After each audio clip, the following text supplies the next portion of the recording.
Hello dear audience, আমি বাউল বাদশাহ। আমি আজকে নতুন একটি আশ্রমে আসছি, যেটির অবস্থান ঝিনাইদহ জেলার কালীগঞ্জ উপজেলার শ্রী শ্রী বৈরাগী ঠাকুরের আশ্রমে। ওইখানটায় মেন সড়ক, ওখান থেকে নেমে আসছে ছোট সড়ক, একেবারে মাঠের মধ্যে আশ্রমটির অবস্থিত। এখান থেকে এসে আমি এখন আশ্রমে প্রবেশ করব। এখানে প্রতি শনি এবং মঙ্গলবারে অনেক লোকের সমাগম হয়।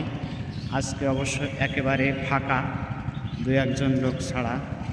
এটি দেখতে পাচ্ছেন অনেক সুন্দর একটি জায়গায়। এখানে পূজা অর্চনা হয় মানুষের মনোবাঞ্ছা পূর্ণ করার জন্য। বিভিন্ন জায়গা থেকে লোক এখানে আসেন। একজন পূজা দিচ্ছেন ঠাকুরের। এপাশে মন্দিরটার বড় 3টি গেট আছে। এখানে দেখতে পাচ্ছেন যেটা আমি বললাম শ্রী শ্রী বৈরাগী ঠাকুরের মন্দির, সেটি এখানে লেখা আছে। মন্দিরটি অনেক উঁচু। এখানে 3টি গেট, গেটে ঢুকছে ছবি দেওয়া আছে। বিপদে বলুন ওং শ্রী মধুসূদনায় নম। এটা গেট অবশ্য বন্ধ আছে, 3টে গেটই বন্ধ। তবু আমি আপনাদের দেখানোর চেষ্টা করছি শ্রী শ্রী বৈরাগী ঠাকুরের আশ্রম। একেবারে প্রাকৃতিক সৌন্দর্যে ভরপুর, চারিদিকেই শুধু ধান ক্ষেত, মাঝখানে মন্দিরটার অবস্থান। এখানে আরেকটি বিল্ডিং আছে, লোকজন থাকার আশ্রম হয়তোবা। সামনে একেবারে খোলা মাঠ, পাশে আরেকটি মঞ্চ মতো তৈরি করা আছে। এটি মনে হয় কীর্তন মঞ্চ। মাঝে মাঝে এখানে নাম হয় অথবা কীর্তন হয়, এরকম কিছু একটা হবে। মন্দিরটা দেখতে অনেক সুন্দর, আপনাদের অবশ্যই ভালো লাগবে।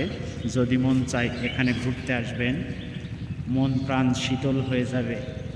একেবারে নিরিবিলি, শহরের কোনো কোলাহল নাই কোনো শব্দ দূষণ, একেবারে প্রাকৃতিক পরিবেশ। ওপার হতে যারা সাথে এসেছিল তারা চলে গেছে যে যার আপন দেশে। আমি একা বসে আছি ঘাটে, আমি একা বসে আছি ঘাটে। হতাশে কাঁদিছে প্রাণ বসে একাকী, ভানুষে বসিল পাটে। আমি একা বসে আছি ঘাটে,